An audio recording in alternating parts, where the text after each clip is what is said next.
911, what's your emergency? My daughter was murdered. She's been murdered! We absolutely were obsessed with this case. January 13th, 1995 was the last known contact with Catherine. She's handcuffed. She's been tortured. It was always a big case within the department because it was the biggest case unsolved. Nobody felt safe anywhere. Nobody knew if it was a neighbor. Nobody knew if it was a police officer because of the handcuffs being used. My name is Tina Llewellyn. Aaron Llewellyn, I'm a detective. I'm a detective at Beaumont Police Department. My sister's dead. My parents are over there, and I have Who's your sister? Catherine Edwards. I had no idea who Catherine Edwards was, but after I read decades of her journals, 1986, 1989, 91, 94, I feel like I know her. Things are looking up in my life. I'm going to teach second grade next year. I know I meant to do this. There were so many of her students that came forward to share the impact she had on their lives 25 years later. They were always close to me in my heart.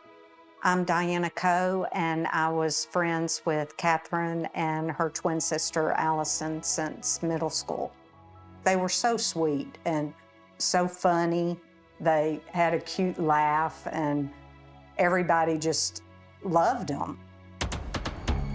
This was not an easy case to crack. Every free moment, I would try to work this case while still maintaining my caseload. Staying up till midnight. Every night. It just was not going to happen without the DNA. If there was no DNA in this case, if that evidence had not been properly maintained, nope, we'd have never got there. My name is Brandon Best, Sergeant, Texas Rangers, Company A Cold Case Team. The technology has changed so much since 1995. By the time we got to Catherine Edwards, there were a lot more of these resources that were available. We felt that genetic genealogy was going to be the answer to this case. So you would do the police work. Yes. You would do the genealogy work. Yes, along with another genealogist. My name is Shara Broussard-LaPointe.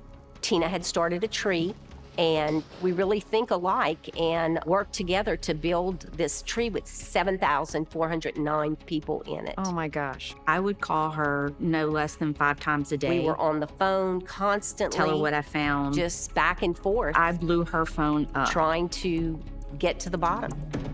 We had to narrow down the different family members to find the direct lineage of our suspect.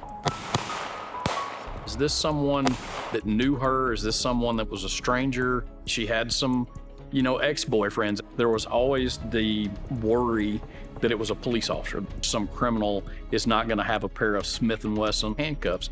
There was no sign of forced entry at the time, right? Right. Did we believe it was someone she knew? Yeah.